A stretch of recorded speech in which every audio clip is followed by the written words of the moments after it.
Sziasztok! Egy lelkitársi videót készítünk, megnézzük, hogy mi újság a lelkitársakkal, mit lehet tudni az ő jelenlegi helyzetükről, hogy vannak, mit csinálnak. Neki is kezdünk.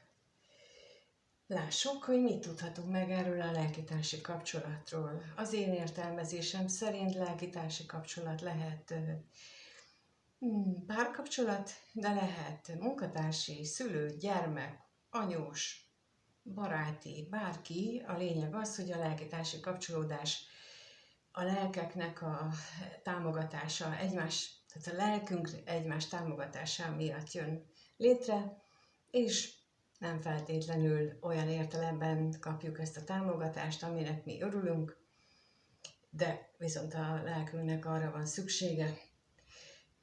Úgyhogy akkor a kérdés, hogy mit tudhatunk meg erről a lelkitársi kapcsolatról. Mi az, amit jelenleg tudhatunk velük kapcsolatban, hogy vannak ők, mit csinálnak, hogyan élik az életüket, illetve hogyan élik a kapcsolatukat.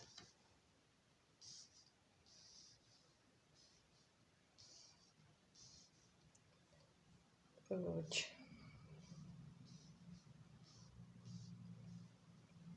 Na, így jó, benne van. Hát úgy látom, hogy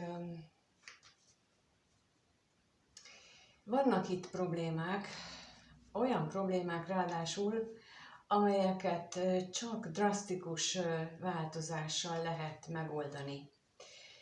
És ez időről időre valamelyiküknek az eszébe jut, hogy kellene ilyen nagy változást létrehozni, na de úgy hiszem, hogy ez emberi tulajdonságunk miatt ezt igazából halasztjuk és kerüljük, és itt is ezt érzékelem, hogy ebben a kapcsolódásban, annak ellenére, hogy nem minden kerek és nem minden jó, mégis inkább halogatják ezeknek a nehézségeknek a megoldását, mert a problémák megoldása elég fájdalmasnak tűnik. Na de megnézzük, hogy mit jelent itt a szomorúság. Mit jelent a szomorúság? A szomorúság, mit tudhatunk meg róla?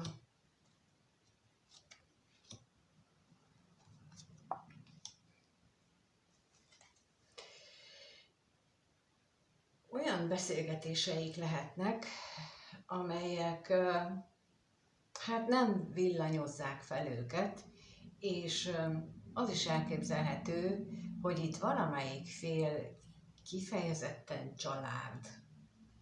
És ezt így fogalmazom meg, mert az, hogy nem őszinte, az egy dolog. De itt úgy látom, hogy szándékosan nem őszinte, tehát úgy értem, hogy a másikat kifejezetten be akarja csapni. És mint mondtam, hogy nem mindig arról szól egy lelkitársi kapcsolat, hogy szép dolgokat hoz az életünkbe, hanem például ilyen becsapós energiát is tud hozni, aminek hatására mondjuk a másik félnek már észre kellene venni, hogy mit játszik vele ez a személy, de egyelőre nem veszi észre. Úgy tűnik. Illetve nem veszi észre, hogy ez a személy játszik vele, csak azt hiszi, hogy itt nem jól alakulnak a dolgok, azt viszont nem, hogy maga a társ az, aki szórakozik, és ő okozza, a társ okozza ezeket a nehézségeket. Na és akkor milyen nehézségek ezek? Úgyhogy az ellenségre kérnék szépen.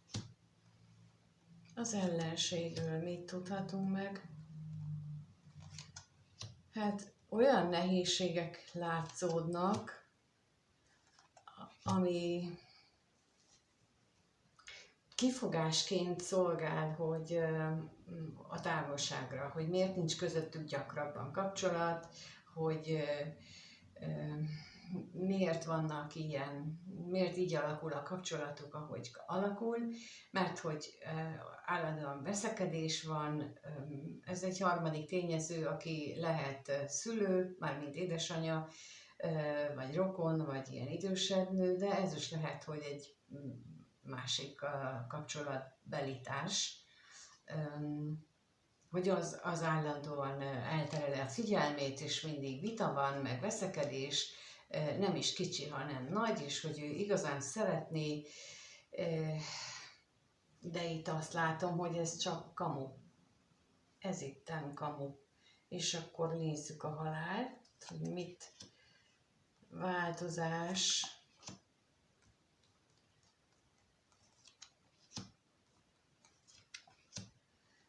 Hát például itt a kamuzás szólhat esetleg arról, hogyha valaki nem csak a találkozások szempontjából, tehát nem csak az, hogy a találkozások maradnak el, hanem például az, hogy miért nem lesz szorosabb a kapcsolat kettejük között, vagy miért nem találkoznak gyakrabban, vagy miért nem költöznek össze. Szóval, hogy ezeknek a kérdésekre a válaszok, azok hát nem igazak, mondjuk így. Tehát az mind úgy kamu válaszok. Mindig van valaki, akire lehet fogni, az, hogy miért nem működnek a dolgok, de hát valójában itt ez nem ez van mögötte. Itt valójában ez a családság van mögötte, amit itt mondtam, hogy itt nagyon azt érzékelem, hogy itt nem, az egyik fél nem őszinte a másikkal, de szándékosan félrevezeti, hát mondhatnám erre azt is, hogy csak a célját szeretné elérni, itt együtt töltött szenvedélyes órákat, és egyébként pedig más igazából más célja nem is nagyon van a másik féllel. Na és akkor mi ebből a lelkitársi rész? Hát az, hogy ne legyünk már olyan hiszékenyek, hanem figyeljünk fel a jelekre, itt pedig biztosan vannak jelek, és úgy látom, hogy ennek a kapcsolatnak ez a jellemzője most, vagy lehet, hogy ez a fő, amit érdemes minden ilyen kapcsolódásban lévő személynek átgondolni, hogy lehetséges, hogy kamuzik nálam is a másik. Elképzelhető, hogy csak az van a háttérben, ami. Na megnézzük, hogy gondolnak ők egymásra. Kettőt kérnék szépen, hogy gondol a női lelkitárs a férfira.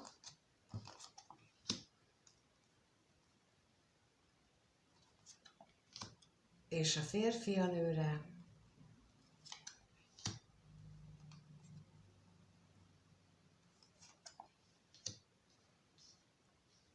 Nos, én ezek alapján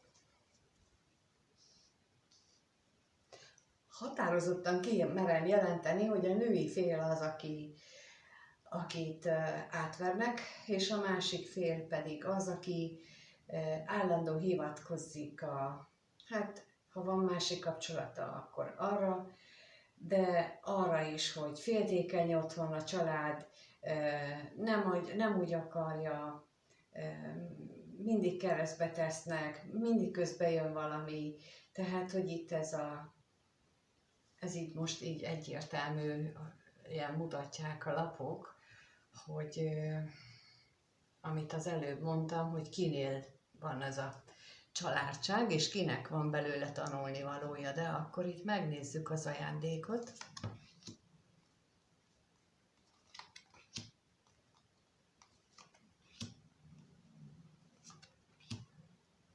És a szerelmet is.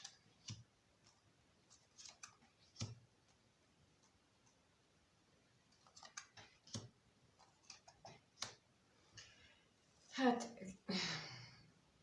javaslom mindenkinek, aki így nézi a videót, és így ilyen szempontból érintettnek érzi magát, hogy gondolja végig, hogy hogyan csapják őt be. Mert itt megint arról beszélnek a lapok, hogyha nincs meg a látható közeledés, vagy mondjuk az, hogy túl sokszor fordul elő, hogy közbe jön valami, túl sokszor kell magyarázni, túl sokszor van az, hogy a család a hibás, a másik a hibás, szóval, hogy valaki hibás, akkor ott nem arról van szó, hogy valaki hibás. Ott arról van szó, hogy a másik fél az nem akarja azt csinálni.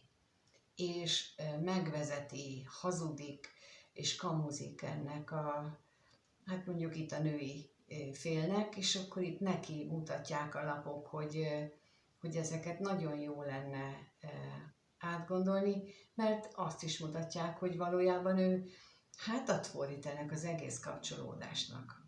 Mármint a férfival jelölt személy, ő nem kifejezetten a kapcsolódásért van itt, hanem a szenvedélyért, a tűzért. Ő neki ez az érdekes, ez a fontos. Abban az esetben mondjuk, mert látok olyat is, hogy azt írjátok kommentbe, hogy nem találkoztatok még, akkor viszont van valami más, amit kér tőletek, az a személy, vagy amit... Tehát azt kizártnak tartom, hogy heteken, hónapokon keresztül csak írogatok egymásnak, és akkor ő nem kér semmit, és mégsem jön. Olyan nincs, tehát hogy az biztos, hogy ő valamit akar, és biztos, hogy nem jó szándék. Tehát itt már nagyon sok jel mutat arra, hogy itt nem a tisztességes szándékú valakinek az energiáját látjuk. Na nézzük akkor, hogy a féltékenységre mi jön ki. Kinek szól ez valójában, lássuk.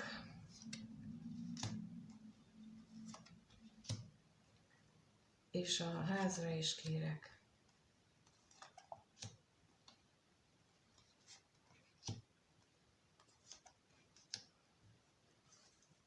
Hát itt megint a hitegetés energiája van, hogy jó lesz majd, hogyha találkozunk. Meg nagyon szépen akár le is festi, hogy milyen lesz majd együtt lenni, és milyen csodás az egész, de egyelőre itt a család és itt az egész környezet ezt így nem teszi lehetővé, mert mindig van valami, ami miatt első helyre kerül a hűség, a család, a kitartás és az ilyen dolgok, és itt most ez a kirakás tényleg arról szól, hogy nagyon becsapnak itt valakit, nagyon, nagyon átvernek, úgyhogy kérlek, bárki is nézi, és egy kicsit is ismerős valami, amit így elsoroltam, ezt így akkor gondolja végig, hogy lehet-e. Mert ne azt sajnáld, hogyha te például kilépsz belőle, és ő nem jön utánad, hanem azt sajnáld, hogyha benne maradsz, és mit okoz közben neked, vagy mekkora szívfájdalmat okoz, mert ha nem jön utánad, akkor ő ugyanaz, mint hogyha igaz lenne, amit mondok. Ha meg kilépsz és jön utánad, akkor meg megbizonyosodsz az ő hűségéről és kitartásáról. És itt én most női és férfi energiáról beszélek, de nyugodtan gondolhatjátok más neműnek is, mert én csak az energiájáról beszélek, és nem arról, hogy ő nő vagy férfi. Tehát, hanem csak aki nő személyjelölővel jelölt, és az ő energiáját hordozó személy, és a másik. Na, és akkor megnézzük, hogy mit éreznek egymás iránt, vannak-e érzéseik, és milyenek. Úgyhogy 2 kérnék szépen a női részről, hogy hogyan érez a férfi iránt, és a férfi hogyan érez a nő iránt.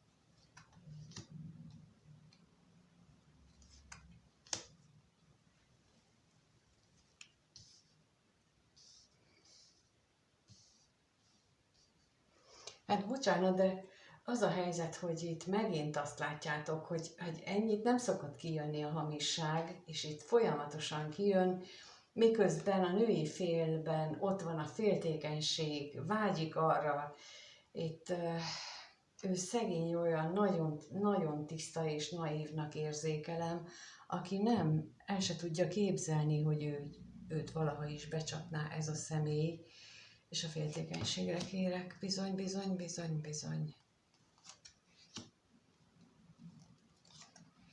Mert nagyon-nagyon jó kis beszélőkéje van, és olyan a lelki kapcsolódás az ott megvan közöttünk, és a vágyra kérnék szépen.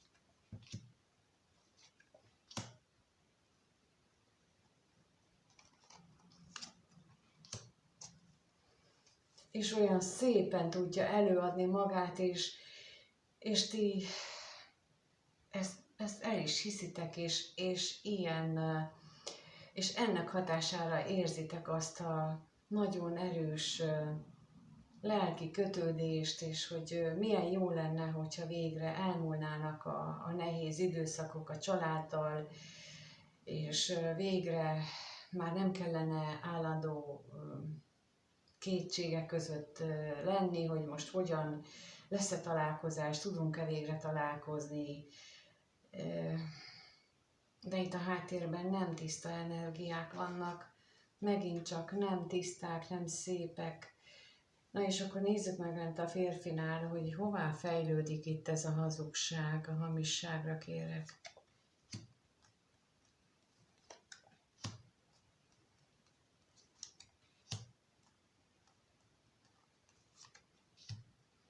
És az utazásra is.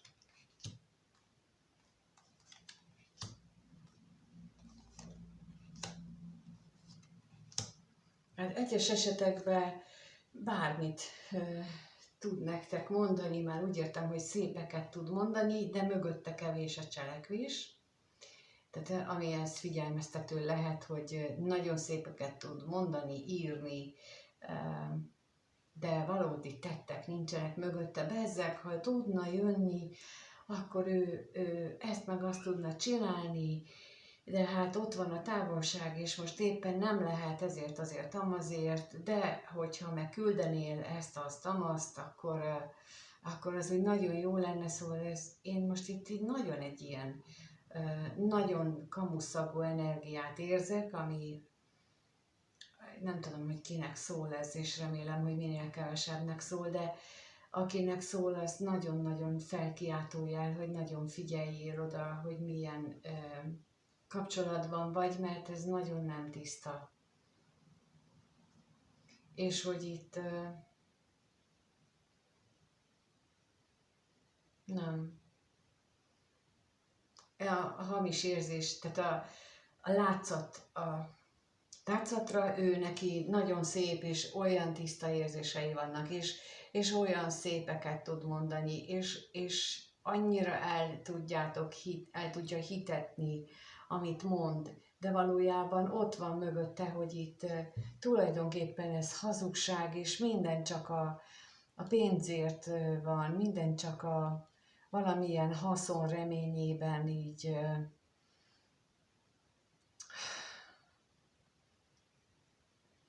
tehát hogy a cselekvés szintjén pedig tiszta érme van, tehát tiszta pénz, tiszta anyagiak vannak, ott nincsen érzelem. A hazugságnál meg ott van az érzelem, ott van, hogy reménykedjél, meg jó lesz, meg kitartunk, meg minden, és nem jó ez így, nem tetszik én nekem, ez nagyon nem szép energia. Amit érzékelek, az nagyon nem szép, úgyhogy itt nagyon-nagyon szeretném felhívni a figyelmet az óvatosságra, az elővigyázatosságra, mert itt ez nem tetszik, ez az energia. Ez olyan, hogy ez a személy, nem tudom, hogy mit akar tőletek, de hát egy kicsit leckésztessétek meg. És mint mondtam, hogyha ő tisztességes, akkor itt marad, vagy visszajön, ha valódi érzései vannak a ti esetetekben.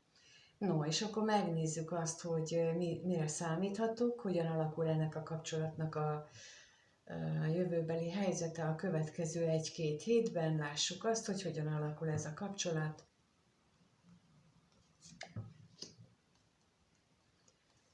Hogyan alakul ez a kapcsolat a következő 1-2 hétben?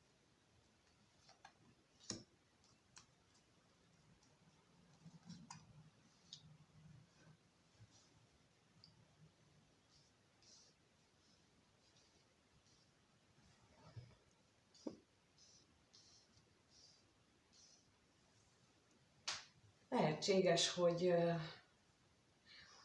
a hamisságokra fény derül.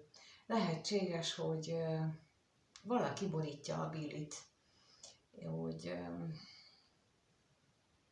vagy ennek a videónak a hatására, vagy valami más történik, vagy ha van itt, ha van neki valaki más is, akkor lehet, hogy ott derül ki valami, ott borítják a Billit, de akkor megnézzük a halálra, hogy mi érkezik.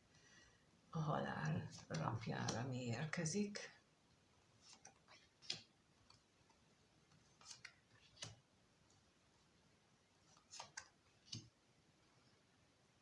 És a hamisságra is kérek.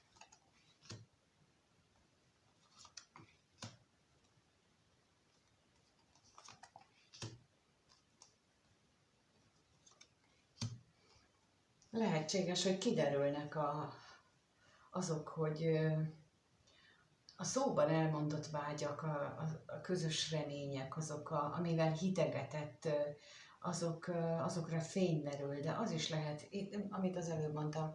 Tehát akinél kapcsolat van, ott lehet, hogy ott történnek olyan nagy dolgok, hogy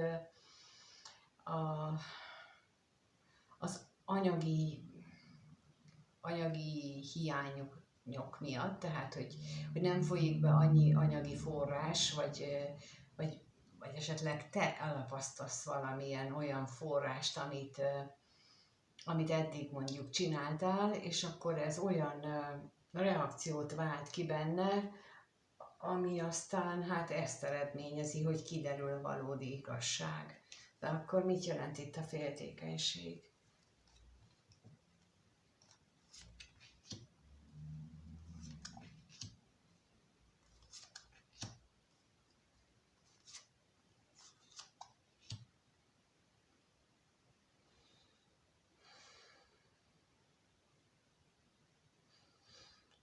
Igen, amit másik verzióként mondtam, tehát, hogy ő neki kiderülhetnek, vagy a te megérzésed, a te körülményeid miatt, vagy az ő otthoni körülményei miatt, az otthoni szokásai miatt lehet, hogy kiderül ez az egész. Itt is erről van szó, hogy itt a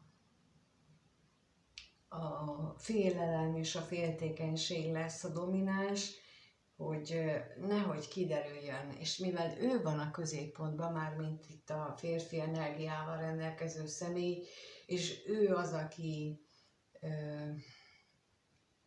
akiben nagyon nagy a félelem, hogy mi történhet, vagy mi van akkor, ha kiderülnek ezek a dolgok, tehát így a következő időszakban, 2-3 hétben én nem egy boldog kapcsolódást látok itt, hanem azt látom, hogy bizony nehéz időszak következik, amiben elválik az ocsó a búzától, és kiderül a tisztaság, az igazság, aminek szerintem örülni is lehet, bár fájdalmas is, mert hogy az látszik itt is, hogy itt a hazugságok, a hazug vágyaknak a kiderülése az fájdalmat, szomorúságot okoz, de sokkal jobb az, mint hogy egy hitegetéssel éljük le az életünket. Hát láttam ilyet, úgy 20-30 évig hitegettek valakit, és hát az nem kellemes. De itt pont arról van szó, hogy itt lehetőség adódik arra, hogy kiderüljön az igazság, amit mondjuk öntiek is támogatnak. Hát remélem, hogy nem sok mindenkire lesz ez igaz, mert ez egy nagyon kellemetlen, nagyon nehéz energia, és szeretnék inkább egy szép dolgot mondani, de itt nincsen arról szó sajnos. Viszont ha megosztjátok velem a véleményeteket ezzel kapcsolatosan, akkor azt nagyon szívesen olvasom és köszönöm. És köszönöm, hogyha lájkoljátok és feliratkoztok a csatornára, mert a lájkolással és a kommentekkel amivel, ha a kommentbe csak egy hüvelykújat teszek, azzal is támogatjátok a csatornát, azt, hogy megjelenítse nektek és másnak is a videókat a YouTube-nak a számítógépe, és ennek hatására az mindenkinek jobb, és ezzel tudjátok támogatni. Én megcsinálom így továbbra is ezeket a videókat, úgyhogy ha ezt így szeretnétek, akkor ezt így jelezzétek. Köszönöm. És ha egyénit szeretnétek, hogy nézzük meg, hogy ez rátok vonatkozik-e ez a szörnyűség, vagy valaki másra, vagy éppen rátok nem, akkor nyugodtan az elérhetőségemet megtaláljátok a leírásban, és írtok, és tudunk időpontot egyeztetni, úgyhogy amíg ez megtörténik, addig mindenkinek minden jót kívánok. Sziasztok!